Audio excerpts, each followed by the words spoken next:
Notre façon de manger a changé davantage depuis 50 ans qu'au cours des 10 000 dernières années. Un supermarché américain propose 47 000 produits en moyenne. Dans les supermarchés, les saisons n'existent pas. On y trouve des tomates à l'année. Cultivées à l'autre bout du monde, on les cueille vertes avant de les faire mûrir à l'éthylène. Elle a l'apparence d'une tomate, mais ce n'est plus qu'une tomate conceptuelle, une idée de tomate.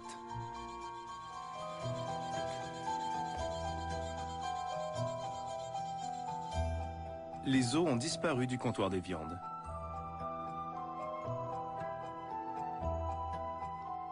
On a délibérément tiré un voile, un rideau opaque entre les gens et leurs aliments. L'industrie ne veut pas que vous connaissiez la vérité sur ce que vous mangez. Vous risqueriez d'en perdre l'appétit. Si on remonte la chaîne alimentaire derrière ces paquets de viande emballés, on découvre une toute autre réalité. La réalité d'une usine, pas celle d'une ferme. La viande est transformée par de vastes multinationales à des années-lumière de la campagne et des fermiers. Notre nourriture est désormais confectionnée sur d'énormes chaînes de fabrication, où animaux et travailleurs sont exploités. Les aliments sont carrément devenus dangereux, et on nous cache la vérité intentionnellement. Une poignée de multinationales contrôle à elle seule tout le système alimentaire. De la semence au supermarché, elle domine notre alimentation. C'est plus qu'une simple histoire d'aliments. Notre liberté d'expression et notre droit à l'information sont en jeu. Il n'y a pas que notre santé qui soit menacée. Les entreprises ne veulent pas que les fermiers parlent. Ils craignent que cette histoire n'éclate au grand jour. On fait plus d'agriculture, on fait de la gestion de pathologies végétales, ce qui n'est pas la même chose. C'est-à-dire qu'il faut amener au silo une plante malade. Il faut traiter au bon moment, etc. Donc vous ne mangez que de la plante malade et que des animaux malades. Et donc ça fait des gens malades. Et la médecine vend ses médicaments. Et donc comme c'est les mêmes boîtes qui font tous les produits, cycle magnifique ça. C'est superbe ça. They're putting the people out of business, particularly at a time when people want more organic food. They don't want Auschwitz Farms eggs coming from, I love the names like Sunnydale Farms, you know, Hillendale Farms, chicken coop concentration camps. People want a higher quality more and more. Every private individual in America deserves to have the basic human right to buy farmland and cows and share their production of food with others. With the government trying to destroy small farmers because they are a threat to the market share of major agricultural corporations, it's a sure sign that a U.S. breakdown of society is imminent. The government claims to be trying to protect our health, but any American with common sense knows that the natural food produced on these small farms is a lot more healthy than the food produced by large corporations that are loaded with artificial preservatives and other unnatural ingredients. Much of what they're putting in our food and water is far worse than even cigarettes, as bad as they are, one of the biggest killers in this country. This is a covert, soft kill operation. We'll put a lot of links beneath this video so you can check out the facts for yourself.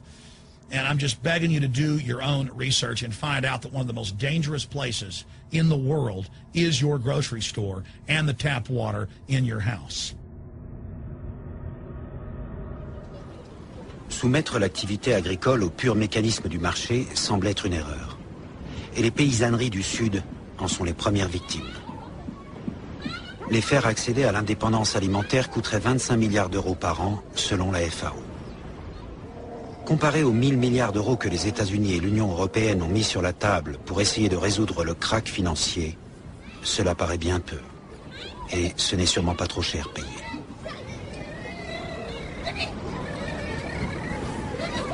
Vraiment un plan global de mobilisation mondiale auquel il faut arriver. Le problème numéro 1 du XXIe siècle, c'est pas l'électronique, c'est se nourrir.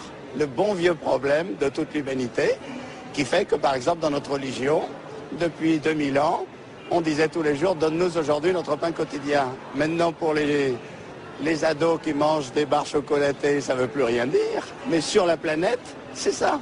Sur la planète, donne-nous aujourd'hui notre pain quotidien au XXIe siècle, c'est on ne peut plus quotidien. «